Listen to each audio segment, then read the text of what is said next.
కానీ పూర్వం అట ఢిల్లీలో ముఖ్య స్థానం ఇప్పుడు తీసేసి క్రొత్త ఢిల్లీలో పెట్టారు.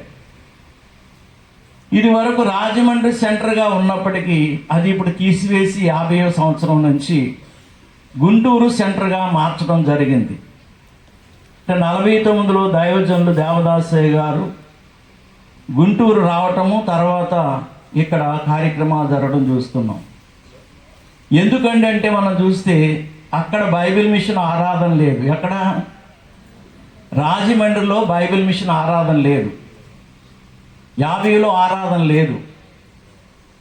ఆ తర్వాత ఎప్పుడో వచ్చారు, తర్వాత ఆరాధన మొదలు పెట్టారు. కానీ 50వ సంవత్సరంలో గుంటూరులో మందిరం లేదు, రాజమండ్రిలో మందిరం లేదు. రెండోది అక్కడ సంఘము కూడా లేదు. కనుక గుంటూరులో సంఘం ఉంది, దేవాలయం ఉంది. అక్కడ బైబిల్ మిషన్ ఎవరికి కూడా బయలుపడిందో వారు అక్కడ కూడా లేరు. బయలుపడ్డటువంటి లేక అందుకున్నటువంటి దేవదాసయ్య గారు అక్కడ లేరు. రాజమండ్రి నుంచి గుంటూరు వచ్చేసారు. అలాగే దేవుడు బైబిల్ మిషను జనవరిలో బయలుపరిచినందుకు అయితే రాజమండ్రిలో ఉన్నారంటే అక్కడ వారు లేరు. అంటే బైబిల్ మిషన్ లేదు, కానీ ఇండియా బైబిల్ మిషన్ అనేది ఉండేది రాజమండ్రిలో. అప్పుడు చాలామంది ఇండియన్ బైబిల్ మిషన్లో ఉన్నటువంటి వారు కొందరు గుంటూరు రాకుండా వారు ఆ ఇండియన్ బైబిల్ మిషన్ అనే ఉద్దేశంతోనే వారు కొనసాగుతూ వచ్చారు. తర్వాత వారి యొక్క దేవుడు బయలుపరిచిన బైబిల్ మిషన్లోకి రాకుండా వారి యొక్క మధ్యలోనే వారు రాలిపోవడం జరిగింది. అందులో ఒక ఆయన ఉన్నారండి, ఆయన వాకా వారి ఇంటి పేరు. అలాగే ఇంకా కొంతమంది మరి పేర్లు ఇప్పుడు వద్దులేనుకోండి మనకి. అలా కొంతమంది ఇండియా బైబిల్ మిషన్ నుండి వారు బయటికి వెళ్ళిపోయారు. బైబిల్ మిషన్ బయలుపడినటువంటి అయ్యగారు దేవుడు నాకు తెలియకుండానే ఎక్కడికి తీసుకొచ్చారు అన్నారు. అంటే గుంటూరు తీసుకొచ్చారు. అంచేత గుంటూరులో దేవదాసయ్య గారిని ఆశ్రయించే గృహం బేతేలు గృహం. తర్వాత రాజమండ్రిలో సన్నిధి కోటాలు లేవు. అప్పుడప్పుడు కొద్దిగా అక్కడక్కడ ఉన్నవారు లోదన మిషన్ వారు చేసేవారు, కానీ స్థిరమైన సన్నిధి కూటం అనేది అక్కడ లేదు. కానీ గుంటూరులో స్థిరమైనటువంటి సన్నిధి కూటం ఉంది. అదే నిత్య జీవ సన్నిధి కూటం. ఇప్పటికి కూడా అది జరుగుతూనే ఉంది, అది కొనసాగుతూనే ఉంది. అలాగే ఇండియా బైబిల్ మిషన్ యొక్క కన్వెన్షన్ రాజమండ్రిలో ఏ విధంగా జరిగిందో ఎవరికీ తెలియదు. ఆ విధంగానే గుంటూరులో బైబిల్ మిషన్ యొక్క కన్వెన్షన్ జరుగుతూనే ఉంది, ఆనాటి నుండి నేటి వరకు కూడా. ప్రియులారా, రాజమండ్రిలో సన్నిధి కూటమి యొక్క యానివర్సరీలు ఎప్పుడూ జరగలేదు. అంటే సంవత్సరానికి ఒకసారి సన్నిధి యానివర్సరీ కూటాలు కానీ పండుగలు కానీ వారేమి జరిపించలేదు. గుంటూరు బైబిల్ మిషన్ వచ్చిన తర్వాతే గుంటూరులో సన్నిధి కూటమి యొక్క యానివర్సరీ పండుగలు లేక కార్యక్రమాలు జరిగిస్తూ ఉన్నారు. ప్రియులారా, రాజమండ్రి అన్నది సన్నిధి కూటం జరగకపోవటం మాత్రమే కాకుండా ప్రభువు స్వయముగా చెప్పిన సంగతులు సంఘస్థులు ప్రశ్నించిన ప్రశ్నలు కానీ లేక ప్రభువు చెప్పిన జవాబులు కానీ రాయటం లేదు, కానీ అవన్నీ కూడా గుంటూరులో జరుగుతూ వచ్చాయి. సన్నిధి స్త్రీలైన వారు సన్నిధి చేసినప్పుడు మోషే ఉపవాస కూటాల గురించి దేవుడు సన్నిధి స్త్రీలు చెప్పగా అది దైవజనులు మన తండ్రి గారు దేవదాసయ్య గారికి వెళ్ళి తెలియచేయగా అది మనకొక మోషే ఉపవాస కూటాలుగా ఏర్పాటు చేయడం జరిగింది. అది ఎక్కడ అంటే రాజమండ్రిలో జరగలేదు, కానీ గుంటూరు బేతేలు గృహంలోనే జరిగింది. అందుచేత బైబిల్ మిషన్ యొక్క ప్రధాన స్థానము గుంటూరు అయింది. అంటే ఇన్ని ప్రత్యేకతలు, అక్కడ మందిరం లేదు, సంఘం లేదు, సన్నిధి కూటాలు లేవు, కన్వెన్షన్ ఎవరు జరిగించారో తెలియదు, ఇలా అన్నీ కూడా అక్కడ ఏమీ జరగలేదు. కానీ బయలుపడిన 11 సంవత్సరాలు చీకటి, 11 సంవత్సరాలు కూడా చీకటిగా ఉంది. ఆ తర్వాత 49లో దైవజనులు బైబిల్ మిషను గుంటూరు బేతేలు గృహానికి వచ్చి ఆశ్రయపురముగా ఉన్నటువంటి ఆ గృహంలో చేరిన తర్వాత ఆ గృహంలోని దైవజనులు వెలిగిస్తూ ఆయన వెలిగించబడుతూ అనేకమైన విషయాలు భూలోకం అంతటికి స్వార్థ ప్రకటించడానికి చెప్పండి గుంటూరు ప్రథమ స్థానంగా చేశారు. ఇప్పుడు చెప్పండి, రాజమండ్రి ఎందుకు ప్రధాన స్థానం కాలేదు అంటే అక్కడ ఏమీ లేవు, పేరుకు మాత్రం. ఉదాహరణకి ఈ లోకంలో మన వారు చాలామంది ఇక్కడ పుడుతున్నారు, అమెరికాలోనూ ఆస్ట్రేలియాలోనూ సెటిల్ అయిపోతున్నారు. కనుక ఇక్కడ ఉన్నంతసేపు వారికి ఏం లేదు, చదువుకున్న ఆదరణ లేదు, వారిని పోషించే ఆదరణ లేదు. కాబట్టి వారు చదువుకున్న జ్ఞానాన్ని బట్టి ఇతర దేశాలకు వెళ్ళి వారు అక్కడ చక్కగా స్థిరపడ్డారు. ఇప్పుడు వారు అభివృద్ధి పొందిన దాన్ని బట్టి వారు ఏమంటారు, ఈ దేశంలోనే నేను స్థిరపడ్డాను, లేక ఈ దేశంలోనే నేను ఇంత గొప్ప ధనికున్నాయని అంటాడు. పుట్టింది ఎక్కడైనా సరే. అలాగే పుట్టడం పుట్టింది కానీ పెరగకపోతే ఎందుకండి? పుట్టినోడు పుట్టినట్టే ఉంటే ఏమంటారు, ఆ తల్లిదండ్రులు బాధపడుతూనే ఉంటారు. మరుగుజ్జోడు ఎందుకు నాకు కొడుకుని దేవుడు ఇచ్చాడు అంట. 11 సంవత్సరాలు బైబిల్ మిషన్ ఎదుగుదల లేదు, మరుగుజ్జుగానే ఉండిపోయింది. అంచేత ప్రియులారా, బైబిల్ మిషన్ అనే దానికి ప్రధాన స్థానము గుంటూరు.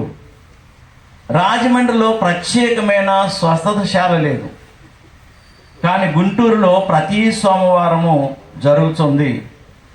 ఆ కాలంలోనే సుమారుగా 400 మంది ఆ యొక్క సస్యాలకు వచ్చేవారని నేను పత్రికలో చదివాను. అంటే అయ్యగారు కాలం 49లో ప్రారంభించినటువంటి ఆ యొక్క సస్యాల తదుపరి కాలంలో అంచెలంచెలుగా జనం పెరుగుతూ శాలకు 400 మంది వచ్చేవారట ఆ రోజుల్లో.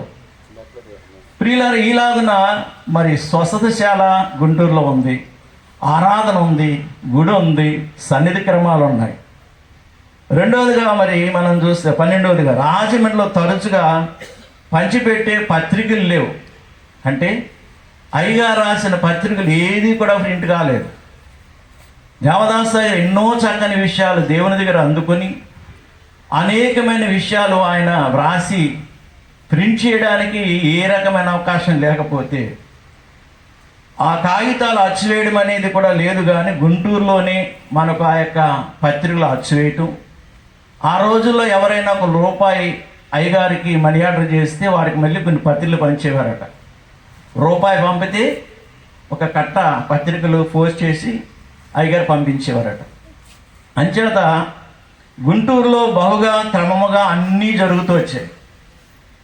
కనుక అయ్యగారు వచ్చిన తర్వాత ఈ భారం మేము మోయలేము, మిమ్మల్ని అంటే చూస్తాం, కానీ ఇవన్నీ ఏం చేస్తామంటే అయ్యగారు అని ఒక మాట బేతేలు గృహవాసులు పలుకుట అనేది లేదు. అయ్యగారు ఏది చెప్తే అదే చేసేవారట. అంటే అంత భక్తి విధేయత అనేది ఎక్కడుంది? బేతేలు గృహంలో ఉంది కాబట్టి, బేతేలు గృహము లేక గుంటూరులో ఉంది కాబట్టి అది సెంటర్గా మార్చబడింది. ఈరోజు బైబిల్ మిషను నాది 87వ సభ, నాది 87వ సభ అని చెబుతున్నారు. అందుకే ఎవరు దుర్జనులు ఎవరు సజ్జనులు అనేది చరిత్ర మనకు చాలా స్పష్టంగా తెలియజేస్తుంది. అయ్యగారి కాలం నుండి కూడా ముఖ్యంగా ఆనాటి కాలంలో పత్రికలు తెలుగులోనే అచ్చివేసేవారు, తర్వాత కర్ణాటకలో కూడా అచ్చివేసేవారు, ఆ తర్వాత ఒరిస్సాలో ఇలా అనేక భాషల్లో కూడా ఈ పత్రికలు తర్జుమా చేయడం జరిగింది. ఈరోజైతే మన 11వ అధ్యక్షులు మన ప్రీతమ నాయకులు అన్ని భాషల్లో కూడా కర్ణాటకలోను ఒరిస్సాలో కూడా ఈ పాంప్లెట్స్ కానివ్వండి, ప్రార్థన అంశములు కానివ్వండి, అవన్నీ కూడా ప్రింట్ చేసి వారి భాషల్లో వారికి తర్జుమా చేసి అక్కడ కూడా వారితో ప్రార్థన చేస్తున్నారు. అంచేత ఇవన్నీ కూడా మన మిషన్కు ఒక దండోరా లాంటివే. దండోరా అంటే ప్రకటించడం. అంచేత మేము వచ్చి సంఘాల్లో ప్రకటించే దండోరా కంటే మిషన్ యొక్క బాధ్యత తీసుకొని అన్ని సంఘాల వారికి, అన్ని మిషన్ల వారికి, అంటే మన మిషన్లో ఉన్నటువంటి అన్ని ప్రాంతాల వారికి కూడా అయ్యగారి యొక్క ప్రార్థన యొక్క అంశములు కానీ లేక దైవజన్ యొక్క ఆలోచనలు కానీ అన్నీ కూడా చెప్పండి గుంటూరులో నుంచే మనకి వచ్చాయి. రాజమండ్రిలో దేవాలయం లేదు, కానీ ఇక్కడే దేవాలయం ఉందన్నారు. ప్రతి ఆదివారం క్రొత్త విషయాలు గుడిలోనట ప్రసంగించబడుతూ ఉండేవట గుంటూరులో. కానీ రాజమండ్రిలో మాత్రం గుడి లేదు, ప్రసంగాలు లేవు అన్నారు. అలాగే ప్రతిరోజు ఇక్కడ సాయంకాలం బేతేలుపురం ఎద్దట కూటం జరుగుతూ ఉండేదట. ప్రతిరోజు సాయంకాలం అయ్యగారు వరండా మీద కూర్చొని అక్కడ కూటం జరిగించేవారట. కానీ రాజమండ్రిలో ఎప్పుడు అలాంటి కూటాలు అనేవి జరగలేదు. అలాగే గుంటూరులో మనం చూస్తే అయ్యగారికి ఒక సమాధి దొడ్డి అనేది ఏర్పాటు చేశారు. రాజమండ్రిలో వారికి గృహాలే లేవు, ఇంకా అయ్యగారికి సమాధి దొడ్డి ఏర్పాటు చేస్తారు. ఇప్పుడు అన్ని డూప్లికేట్ సమాధులు కడుతున్నారు. అంచేత డూప్లికేట్ సమాధులు కట్టి దేవుడు అయ్యగారు వచ్చారు ఇక్కడే ఉన్నారు అంటున్నారు. అంచేత అవన్నీ ఏంటంటే దుర్జనం యొక్క బోధలు కనుక అవన్నీ గమనించాలి. దయచేసి మనము ఏదో పొగడటానికో లేకపోతే ఏదో కాదు, ఇవన్నీ కూడా అయ్యగారు కాలంలో ప్రింట్ చేసినటువంటి పత్రికలు. అలాగే ఇక్కడ బైబిల్ మిషన్కు పాదిరి గారు ఉన్నారు. రాజమండ్రిలో పాదిరి గారు లేరు. ఒక విధంగా చెప్పాలంటే 1965లో మరి మాజీ ఉపాధ్యక్షులు అనేటువంటి ఆయన రెవరెండ్ ఎన్ సుదర్శన్ రావు గారు 65లో రాజమండ్రిలో ఆరాధన ప్రారంభించారు. 65 వరకు రాజమండ్రిలో ఆరాధన లేదు. మరి ఇప్పుడు బైబిల్ మిషన్ మాది అంటారేంటి? వారే 65లో వచ్చారు. అంటే 11 సంవత్సరాలు రాజమండ్రిలో చీకటిగా ఉన్న, 15 సంవత్సరాలు ఇంకా చీకటిగా ఉన్న తర్వాత ఏదో వారు వచ్చి దీపం పెట్టారంట. అంచేత ఇన్ని సంవత్సరాలు చీకటిగా ఉండే ఇంట్లో ఉంటారా? ఇప్పుడు మేము దీపం వెలిగిస్తున్నాం కనుక మా దగ్గరే ఉన్నారంటున్నారు. అంచేత బైబిల్ మిషన్లో పాదిరి గారు ఉన్నారు. అలాగే బైబిల్ మిషన్ అనేది పాదిరి గారు లేనిది కాదు, ఉన్నదే బైబిల్ మిషన్ అన్నారు. అంచేత గుంటూరులో మనకు పాదిరి గారు ఉండేవారు. అలాగే మందిరం ఉండేది, అలాగే ఆరాధన జరిగేది. ఇలా అనేకమైన కార్యక్రమాలన్నీ కూడా జరుగుతూ వచ్చాయి. అంచేత ఇది ఒక ఉన్నతమైనటువంటి పండుగ. ఇది మన పండుగ. ఇది యూదుల కాలంలో పర్ణశాలల పండుగ అయినప్పటికీ కూడా మన కాలంలో చూస్తే ఇది చాలా ప్రధానమైనటువంటి ప్రాముఖ్యమైనటువంటి మహోత్సవాలు.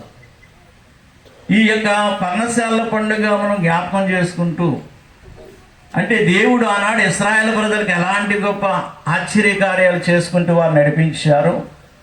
ఇందా మన వైస్ ప్రెసిడెంట్ గారు చెప్పినట్లుగా ఎవరు దుఃఖ వేదన బాధల్లో ఉన్న మహోత్సవాలకు వచ్చినప్పుడు వారు అభివృద్ధి చెందుకుంటూ వస్తూనే ఉన్నారు. ఉదాహరణకి నేను 86లో మహోత్సవాలకు రాలేదు. నేను ఆ సంవత్సరం ఎందుకు రాలేదంటే మేము ఒక గృహాన్ని నిర్మాణం చేసుకున్న ఆగిపోయాను. ఆ రోజు ఆదివారం 26వ తారీఖు ఈ సంవత్సరం వచ్చింటే వచ్చింది 86లో. ఆ తారీఖుని మేము కడుతున్న ఇంటికి ఎండోమెంట్ డిపార్ట్మెంట్ వారు వచ్చి కేసు వేశారు. అసలు ఆదివారం డిపార్ట్మెంట్ వారు ఎవరు వస్తారో అనుకోలేదు. ఆదివారం నాడు కేసు వేసి కట్టి గృహాన్ని ఆఫ్ చేశారు. అప్పుడు నేను చాలా బాధపడ్డాను. ఇదేంటి ఇన్ని సంవత్సరాలు చక్కగా గుంటూరు వెళ్ళేవాడిని, ఈ సంవత్సరం ఇల్లు కడుతున్నాం కదా అని చెప్పి మొండికేసాను. దేవుడు ఎంత శిక్ష విధించాడు అని బాధపడ్డాను. ఆఖరికి అలాగ తర్వాత ఇంకెప్పుడు ఎన్నడూ కూడా మహోత్సవాలకు మానలేదు. తర్వాత దేవుడు ఆ యొక్క కేసును కొట్టివేసి మళ్ళా మనకి ఎండోమెంట్ అంటే కేవలం వాస్తవానికి గవర్నమెంట్ మీద పోటీ చేసి మళ్ళా నేను జయం పొందడం జరిగింది. 14 రోజుల్లో మాకు మళ్ళా కోర్టు వారు ఆ యొక్క ఇంజక్షన్ ఇచ్చి ఇల్లు కట్టుకోవడానికి అవకాశం ఇచ్చారు. కేసు జరిపించుకోండి కానీ ఇల్లు ఆపొద్దని కోర్టు మాకు చక్కని అవకాశం ఇచ్చింది.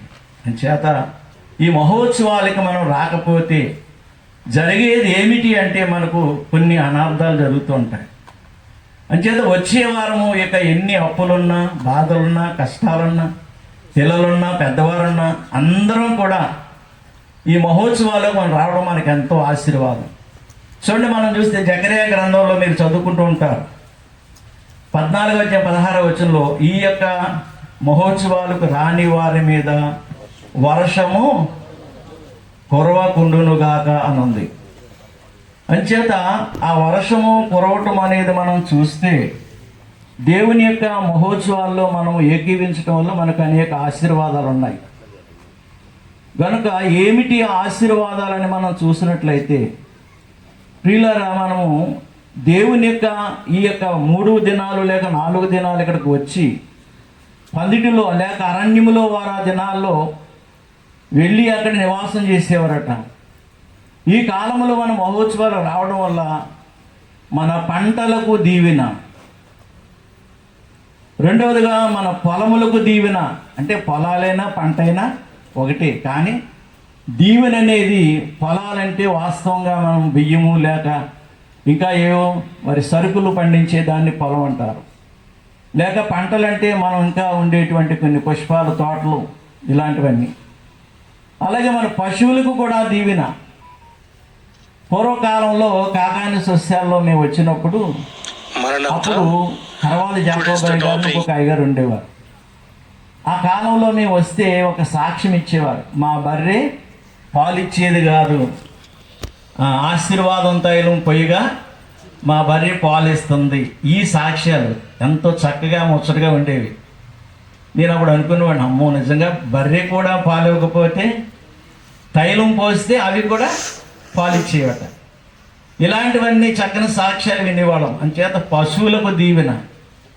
ఈ చుట్టుప్రక్కల వారి అందరికైతే పశువులు ఉన్నాయో వారందరికీ దీవెన. అలాగే ఈ ప్రాంతంలోని ఉన్నవారే కాకుండా, రాష్ట్రంలో ఉన్నవారే కాకుండా ఆ దేశాల వారు కూడా ఈ మహోత్సవాలకు రావటం వల్ల ఉద్యోగాలు లేని వారికి ఉద్యోగాలు దేవుడు ఇస్తూ ఉన్నారు. వ్యాపారములు లేని వారికి వ్యాపారములు అభివృద్ధి దీవెన. అలాగే గృహాలు లేని వారికి గృహ దీవెన. అలాగే సమాధానం లేని వారికి సమాధానం. ప్రియులారా, నెమ్మది లేని వారికి నెమ్మది. అందుచేతనే కాకాని స్వశాల అంటే స్వస్తిశాల, స్వస్థశాల కాదది. స్వస్తి అంటే నీవు ఆ శాలకు వచ్చాక నీలో ఉన్నదన్నీ విడిచిపెట్టేయడమే. అంటే వాటికి స్వస్తి చెప్పాలి. కనుక ఎవరైతే ఆ శాలకు వచ్చి స్వస్తి చెబుతారో వారికి అన్నీ దీవెనలే.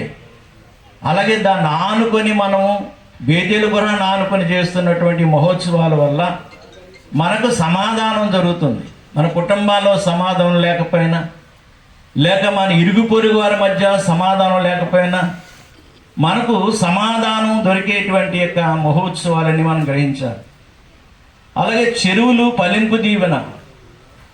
మరి మన పశ్చిమ గోదావరి జిల్లాలో మరి చెరువులనేవి మనం చూస్తాం. అక్కడ చేపలు, రొయ్యలు అలాంటి దీవెనలు. విద్యార్థులకు విజయ దీవెన. అంటే చదువుకున్న వారు చక్కని విద్యావంతులు అవుతున్నారు, ఉత్తీర్ణులు అవుతున్నారు. ఆయా దేశాలకు వెళ్ళి మన మహోత్సవాలకు వచ్చిన వారు ఆయా దేశాల్లో మంచి ఉద్యోగాలు చేసుకుంటూ ఉన్నారు. ప్రియులారా, ఇలాగున ఆర్థికపరమైన ఇబ్బందుల మీద దీవెన. ఎన్ని ఆర్థిక ఇబ్బందులు, మన వైస్ ప్రెసిడెంట్ గారు చెప్పినట్లుగా ఆర్థిక ఇబ్బందులతో వారు మహోత్సవాలకు రాగా వారికి గొప్ప దీవెన వచ్చింది.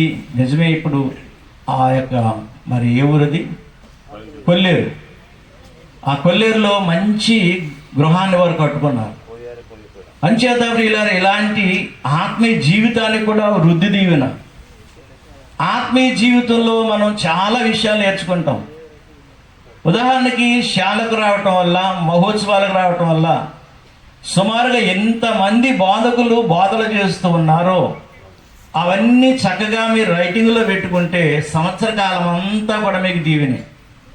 కానీ కొందరు ఏం చేస్తారంటే, అబ్బో ఇప్పుడు ఎవరు చేస్తున్నారు ప్రసంగం, పలానా వారా, వద్దులే అని వెళ్ళిపోతారు. కనుక మనిషిని బట్టి మనం ప్రసంగాలు చూసి రాసుకోవడం కాదు.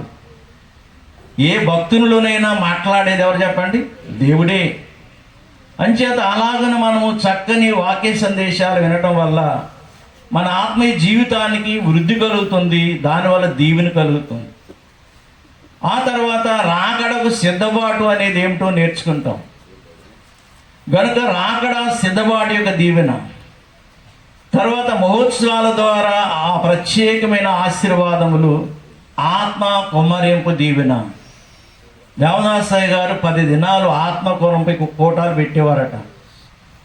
అంచేత 10 దినాలు కూడా ఆత్మ కుమ్మరింపు కూటాలు ఎలా చేయాలంటే, ఇప్పుడు మీరు ఎలాగైతే తెల్లని వస్త్రాలు కట్టుకొని వచ్చారో అలాగే తెల్లని వస్త్రాలు పురుషులు స్త్రీలు కట్టుకొని ఒక 10 రోజులు మనము కూడా దేవాలయంలో ఒకరితో ఒకరు మాట్లాడుకోకుండా, ఏ సమయాన్ని అయితే మనం ఏర్పాటు చేసుకున్నాం ఆ సమయానికి దేవాలయంలో కూర్చొని ఎటువంటి మాటలు మాట్లాడుకోకుండా మౌనముగా ఉండి, ఆ తర్వాత దైవ సేవకుడు చెప్పిన బోధ విని వాటిని ధ్యానించి ప్రార్థించుకొని ఇలా 10 దినాలు మనం గడిపితే మనము కూడా పరిశుద్ధాత్మను పొందుతాము అన్నారు. అంటే అలా 10 దినాలు కూడా రావాలి. ఒక రోజు వచ్చి రెండో రోజు మానేస్తే వారిని మళ్ళీ మూడో రోజు రానివ్వకూడదు. ఇది పరిశుద్ధాత్మ కూటాలకు ఉన్న ప్రత్యేకత. ప్రార్థనకైతే ఎప్పుడైనా రావచ్చు, ఎప్పుడైనా వెళ్ళొచ్చు. ఇది అలా కాదు, ఏ రోజు ఏ సమయం ఏర్పాటు చేసుకుంటున్నామో అలాగే సాయంకాలం కూడా ఏ సమయం ఏర్పాటు చేసుకుంటున్నాం ఆ సమయానికి ముందే దేవాలయంలోకి రావాలి. తలుపేసుకుంటే ఇంకా బయట వారు బయట ఉండిపోతారు. టైం అయిపోయింది కాబట్టి వారు వెళ్ళిపోవడమే. ఇంకా అలాగని చేస్తే మనము కూడా పరిశుద్ధాత్మను పొందుతాము అని దైవజనులు మన తండ్రి గారు కూడా ఆత్మ కుమ్మరింపును గూర్చి దీవెని కోసం చెప్పారు. అంచేత ప్రియులారా, ఇలాగన మనము అనేక విషయాలు మనం చూస్తే మహోత్సవాల ద్వారా దీవెనే, అలాగే స్వస్తిశాల వల్ల దీవెనే. కనుక ఇలాంటి గొప్ప దీవులు మనం సంపాదించుకుంటూ మనం కృతజ్ఞత కలిగి ఉండాలట. కృతజ్ఞత అంచేత ఐగుప్తులో ఉన్నటువంటి ఇశ్రాయేలు ప్రజలైన వారిని రప్పించినప్పుడు దేవుడు వారితో అంటాడు, మీకు ఒక రాజ్యాన్ని స్థిరపరిచాను, మీరు ఒక రాజ్యముగాను ఒక దేశముగాను స్థిరపరచబడ్డారంటూ, మీరు స్థిరపరచబడిన తర్వాత ప్రత్యేకముగా మీకున్న బుద్ధిని బట్టి మీ దేవుడైన యెహోవాను అని నన్ను మర్చిపోతారు.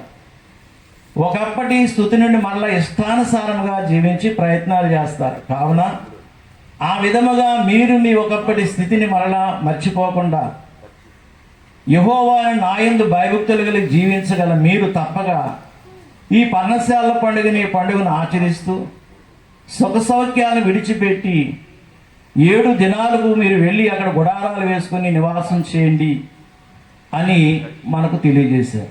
అంచేత ఇక గుంటూరుకు దూరంగా ఉన్న స్థలం మహోత్సవాలు మనం చేస్తూ ఉన్నాం. ఒకప్పుడు ఇదంతా అరణ్యంలాగే ఉండేది. కనుక ఆనాటి కాలం సుమారుగా 1998 నుంచి ఇక్కడే కార్యక్రమాలు ఏర్పాటు చేస్తున్నారు. 97 వరకు మన హేమలత టెక్స్టైల్స్ పక్కన వేసేవారు గుడారాలు లేక పందిర్లు. 98 నుండి ఈ ప్రాంతంలో బాగా చివరికి ఆ చివరి భాగంలో వేస్తూ ఉండేవారు. ఇదంతా ఇప్పుడు ఖాళీగా ఉండేది. ఆ తర్వాత మళ్ళీ మనం ముందుకు వచ్చేసాం. అంచేత ప్రియులారా, యొక్క మహోత్సవాల విషయంలో మనము ప్రతి వారు కూడా ఒక కృతజ్ఞత కలిగి ఉండాలి. ఒక చిన్న కథ చెప్పుకుందాం. ఒకసారి ఒక మహారాజు గారట, ఆయన తన రాజ్యంలో ఆయన గుర్రం మీద వెళ్ళిపోతూ ఉండగా దారి మార్గంలో ఒక భిక్షగాన్ని చూశాడట.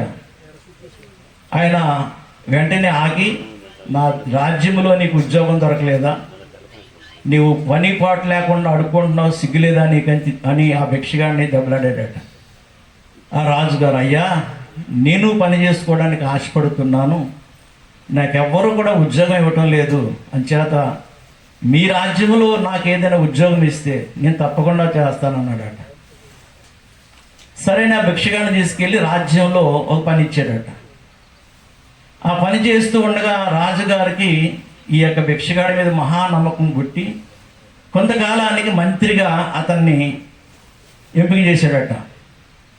ఈ మంత్రిగా ఉండి చక్కగా ఆయన రాజ్య పరిపాలన చేస్తూ ఉంటే మంత్రిగా అభిషేకించబడినటువంటి లాగా ఆ యొక్క పదవిని అలంకరించినటువంటి ఆ భిక్షగాడికి ఆ యొక్క రాజ్యంలో ఉన్న కొంతమంది విరోధులు ఎక్కువైపోయారట. నిన్న కాక మొన్న వచ్చాడు, వీడిని తీసుకెళ్ళి ఆ సింహాసనం మీద కూర్చోబెట్టాడు, సరే వీళ్ళు ఏ లోపాలు ఉంటాయో చూద్దాం, ఆ లోపాలు కనిపెట్టి వీడిని ఎలాగైనా సరే రాజుగారి దగ్గర చెడ్డవాడినిగా చూపించి ఆయన పదవి నుండి మనం తొలగిద్దామని చెప్పి కొంతమంది ఆ రాజ్యంలో ఉన్నటువంటి వ్యక్తులందరూ కూడా గుమిగూడి గుడాచారి చేసి అతను ఎప్పుడు దొరుకుతాడా అని చూసేవారట. ఈ మంత్రి గారు తనకున్న ఒక గదిలో ఒక బీరువా ఉండేదట.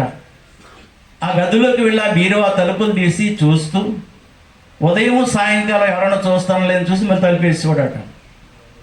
ఈ విషయాన్ని ఎవరైతే గుడాచారులుగా చూస్తున్నవారో గ్రహించి, అయితే రాజుగారి యొక్క బంగారము ఎండి తీసుకుని వెళ్ళి తన గదిలో ఆ యొక్క బీరువాలో దాచుకుంటున్నాడు, ఇది ఏదేమైనా సరే రాజుగారికి తెలియచేయాలని వీరందరూ కూడా గుడుపుటానిగా తయారు చేయబడి అందరూ రాజుగారి దగ్గరికి వెళ్ళి చెప్పారట, అయ్యా మీరు ఆ భిక్షగాన్ని తీసుకొచ్చి మంత్రిగా చేశారు, అతడేమో రోజు బంగారం ఎండి తీసుకెళ్లి తన బీరువాలో పెట్టి దాచుకుంటూ ఎవరో చూడడం లేదని చూసి మళ్ళీ తాళం వేసుకుంటున్నాడు అని చెప్పారట. రాజుగారు చాలా కోపం వచ్చిందట. ఆ భిక్షగాన్ని తీసుకొచ్చి నేనంత ఉన్నత స్థితి ఇస్తే అలా చేస్తాడా అని చెప్పేసి మరి చాలా కోపంతో రాజుగారు వచ్చి, ఏమయ్యా నీకు అసలు బుద్ధి ఉందా, నీకు అసలు కొంచెమైన నా మీద అభిమానం ఉందా అని చెప్పి బాగా చెడామడా తిట్టేసిన తర్వాత ఆ గదిలోకి వెళ్ళాడట. గదిలోకి వెళ్ళి మంత్రిగా అన్నాడు, తీయా తలుపు తీయన్నాడు, బీరో తలుపు. అయ్యా నేను తీయలేనయ్యా, నన్ను ఏ పని చెప్పినా చేస్తాను కానీ నా పని మాత్రం చేయనంటున్నాడట. అప్పుడు అక్కడ సైనికుడితో తలుపు తీవయ్యా అన్నాడంట. తలుపు తీశారట. అందులో ఏముంది అని చూశారట. సరే అప్పుడు రాజు అన్నాడు, ఏంటయ్యా నీ పని, ఎందుకు ఇలా చేస్తున్నావు అని చెప్పి మళ్ళా అంటే గట్టిగా కాకుండా నెమ్మదిగా మందలిస్తూ చూశాడట. అందులో ఏముందంటే ఒక చెప్ప, ఒక కర్ర, అతను ఫస్ట్ కట్టుకున్న బట్టలు ఉన్నాయంట. ఇది టీవీ దాచుకున్నవేంటి, నీకు అసలు బుద్ధి ఉందా లేదని తిడుతున్నాడట. అయ్యా మీరు నాకు పని ఇవ్వక ముందు నాకున్న బట్టలు, నేను అడుక్కునే చెప్ప, ఆ కర్ర, నేను ప్రతిరోజు కూడా బీరువాలో తలుపు తీసే చూసి నా గత జీవితాన్ని నేను పరిశీలన చేసుకుంటూ నా జీవితం ఇదే కదా, ఈరోజు రాజుగారు నన్ను నమ్మి నాకు ఇంత గొప్ప యోగ్యత ఇచ్చాడని చెప్పి నేను మిమ్మల్ని స్తుతిస్తూ నేను ఆ యొక్క వస్తువులు దాచుకున్నాను అయ్యా అన్నాడంట. అప్పుడు రాజుగారి పాపం చాలా సిగ్గుపడి అతను మెచ్చుకున్నాడట. గనక ప్రియులారా, అందుచేత నేటి కాలంలో మనం కూడా దేవుని ఎడల మనకి ఇచ్చినటువంటి అనేకమైన ఆశీర్వాదాలు అవన్నీ కూడా మనం మర్చిపోయి, మన గత స్థితిని కూడా మర్చిపోయి, మనం ఏ స్థితిలో నుండి మనం ఈ స్థితికి వచ్చామో, ఏ ప్రత్యేకమైనటువంటి దైవజన ప్రార్థనల ద్వారా లేక బేతేలు గృహవాసుల యొక్క ప్రార్థనల ద్వారా, ఇన్ని ప్రార్థనల ద్వారా మనం ఈ స్థితిలో ఉన్నామంటే మన ఎవ్వరికీ కూడా ఈరోజు ఏ లోటు లేదు. కావలసిన వాహనాలు ఉన్నాయి, కావలసిన గృహాలు ఉన్నాయి, అన్ని రకాలైనటువంటి ఆశీర్వాదాలు ఉన్నాయి. కనుక మనం కూడా చెప్పండి, దేవుణ్ణి మరిచిపోకుండా కృతజ్ఞత కలిగి ఆయన చేసిన ఉపకారంలో దేనిని మరవకుండా మనం ఉండాలన్నటువంటి విషయాన్ని ఆ యొక్క భిక్షగాడ ద్వారా మనం చూస్తూ ఉన్నాం. అంచేత ప్రియులారా, మరి ఈ పండుగ అనేది ఏమిటంటే మనకు కృతజ్ఞతా భావాన్ని నేర్పించేది. అంటే పన్నశాల పండుగ ఇశ్రాయేలుకు. ఈరోజు మనకి మహోత్సవాలు కూడా మనకు కృతజ్ఞతాభావం కలిగించాలి. గత కాలంలో మనం ఎలా ఉన్నామో, నేటి కాలంలో ఎలా ఉంటూ ఉన్నామో, గనుక మనకున్న ఈ స్థితిని చూసి చాలామంది మరి వారి యొక్క జీవితాల్లో కొంతమంది బాధపడుతూ ఉంటారు. గనుక ఎందుకు బాధపడాలి? నేటి కాలం నీకున్న స్థితిని బట్ట, లేక నీకు వచ్చిన ఆధిక్యతను బట్ట, వాటిని చూసి నీవు సిగ్గుపడేటువంటి స్థితిలో నీవు కృతజ్ఞత అనేది తెలియచేయకపోతే ఆయన చేసిన ఉపకారాల్లో దేనిని కూడా మనం గ్రహించకుండా మర్చిపోతూ ఉంటాం. అంచేత కాలంలో దేవుడు అన్నాడట, మీ బుద్ధిని బట్టి మీరు మరలా నన్ను మర్చిపోతారు కాబట్టి ప్రతి సంవత్సరానికి ఒకసారి అరణ్యములోనికి వెళ్ళి పర్ణశాలల పండుగ చెయ్యండి అన్నారట. ఈ పర్ణశాలల పండుగ కనుక 1000 ఏళ్ల పాలనకు గుర్తు. దాని గురించి చాలా విషయాలు అనుకోండి, ఆ విషయాలు కూడా చెప్పడానికి టైం లేదు మనకి. అంచేత ప్రియులారా, మనము మన యొక్క జీవితాల్లో మనం చూస్తూ ఉన్నట్లయితే మనము కూడా ఎలాంటి కృతజ్ఞత కలిగి మహోత్సవాలకు రావాలి. ఇందా మన జాయింట్ సెక్రటరీ గారు చెప్తున్నారు, ప్రకటించండి, మీరు రండి, మీ కుటుంబాన్ని సిద్ధపరచండి, అలాగే మీ బంధువులను సిద్ధపరచండి, తర్వాత మీ ఇరుగు పొరుగు వారిని కూడా సిద్ధపరచండి. ప్రియులారా, మన బంధువులు చెప్పడానికి నమ్ముతారంటే నమ్మరండి అంటాం, అలాగే ఇరుగు పొరుగు వారు చెప్పిన వారు నమ్మరండి అంటాం. అంచేత వారి కొరకు మనం ముందుగా ప్రార్థన చేద్దాం. వారి మనసు కూడా మార్చండి, వారు కూడా మహోత్సవాలు ఇంత బాగా జరుగుతున్నాయి, మేము వస్తామనేటువంటి ప్రేరేపణ వారికి కూడా మీరు కలుగు చేయండి ప్రభు అని మనము ఒక్కసారి ప్రార్థన చేసి వారిని పిలిస్తే వారు కూడా చెప్పండి మన ప్రక్క లేక మన పక్షంగా గొర్రె పిల్లలు వచ్చినట్లుగా వస్తారు. కనుక ఆనాటి కాలంలో తండ్రి గారు చేసిన ప్రార్థనలు బట్టి ఎంతమంది జన సమూహం అంటే మహోత్సవానికి ఇంకా ఇందుకు 10 ఇంతలు వస్తారు, 10 కాకపోతే 20 లేక 30 ఇంతలు. కనుక 3-4 లక్షల మంది ప్రజలు ఎలా వస్తున్నారంటే భూలోకములోనికి దించిన బైబిల్ మిషను పరలోకములో కూడా ఉంది. కనుక ఒక నాయకుడు లేక ఒక సేవకుడు అన్నారట, భూలోకంలో ఉన్నప్పుడు బైబిల్ మిషన్ నమ్మలేదట, ఆయన పరలోకం వెళ్ళిన తర్వాత అక్కడ కూడా బైబిల్ మిషన్ ఉందట. ఆయన ఒకరి దర్శనంలో కనబడి అంటున్నాడట, నేను భూలోకంలో ఉన్నప్పుడు బైబిల్ మిషన్ నమ్మలేదు, ఈ బైబిల్ మిషన్ పరలోకంలో కూడా ఉంది అంటున్నారండి. గోడి డేవిడ్ గారని ఆయన రాసినటువంటి పుస్తకంలో చూశారు, అంటే మన పత్రికల్లో. ఆయన ఇక్కడ నమ్మలేదట బైబిల్ మిషను ఏదో కేవలం ఒక ముసలాయనకి బయలుపరిచారంట, అది ఉత్తుదే అని. కానీ ఆయన చనిపోయాక అక్కడికి వెళ్ళిన తర్వాత అక్కడ చూశాడట, అక్కడ కూడా ఎవరున్నారట, దేవదాసయ్య గారు పరలోకంలో ఉన్నారట అంటున్నారట. అక్కడ భూలోకంలో ఉంది బైబిల్ మిషను, పరలోకంలో కూడా ఉంది బైబిల్ మిషను. అంచేత అది నిజమైనది అని చెప్పారట. అంచేత ఈరోజు మహోత్సవాలు జరిగేది గుంటూరులో. ఇవి నిజమైనవా లేకపోతే అబద్ధమైనవా? ఇక్కడికి చాలామంది అభిమానులు రావచ్చు, లేక అభిమానం లేని వారు కూడా రావచ్చు. ఇక్కడ జరుగుతున్నాయన్నీ కూడా ఇంకో ప్రాంతానికి పంపించేవారు ఉండొచ్చు, అవునండి. అత్యంత అలాంటి వారు కూడా ఉండొచ్చు, కనుక వారు కూడా గ్రహించాలి ఇది వాస్తవమైనది. అంచేత రాజమండ్రిలో ఏమీ లేవు కానీ గుంటూరులో అన్నీ ఉన్నాయి. అందుచేత ఏమీ లేని స్థలంలో అయ్యగారు లేరు కానీ ఎక్కడికి వచ్చారు? గుంటూరుకు వచ్చారు. గుంటూరులో ఆయన 11 సంవత్సరాలు ఒక చంటి పిల్లవాడిని పోషించినట్లుగా బేతేలు గృహవాసులు అయ్యగారిని ఆదరించారు, ఆశ్రయం ఇచ్చారు, సమయానికి భోజనం పెట్టారు. ఈరోజు మీ తల్లిదండ్రులకు ఎవరైనా భోజనం పెట్టమంటే పెడతారా? ముసలోళ్ళు అయిపోయిన తర్వాత పెడతారా? చెప్పండి, పెట్టరు. తీసుకెళ్ళి అనాథాశ్రమం చేర్పిస్తారు. నెలకు 3,000 ఇస్తామండి, ఇక్కడ పెట్టుకోండి, మా అమ్మగారిని మా నాన్నగారిని మీరు చూడండి అని. లేకపోతే వంతులు వేసుకుంటాం, ఒకరోజు మా అబ్బాయి దగ్గర, ఒకరోజు మా అమ్మాయి దగ్గర అంటారు. కనుక అలాంటి పరిస్థితులు ఎంత ప్రేమ ఉందో ఆ యొక్క గృహవాసులకు, అయ్యగారి యొక్క ప్రేమను వారు అర్థం చేసుకున్నారు. అలాగే వారు అలాగే ప్రేమించారు. నేటి కాలంలో మన ప్రెసిడెంట్ అయ్య గారు కూడా అందరినీ ప్రేమించేవారే కానీ ఎవరిని ద్వేషించేవారు కాదు. కనుక మిషన్లో ఉన్న యాజకులను ప్రేమిస్తారు, ఎవరికి కష్టం వచ్చినా ఆదరిస్తారు. అలాగే మిషన్లో ఉన్న సేవకులతో పాటు సంఘ విశ్వాసులైన వారిని కూడా వారికి ఫలానా ఇలా జరిగిందంటే వారి కొరకు ప్రార్థిస్తారు, వారిని ప్రేమిస్తారు. ఇంత గొప్ప ప్రేమ చెప్పండి బేతేలు గృహవాసులైన వారిలో ఉంది. అందుకే ఈ మహోత్సవాలు ఎంత మహోన్నతముగా జరుగుతున్నాయి.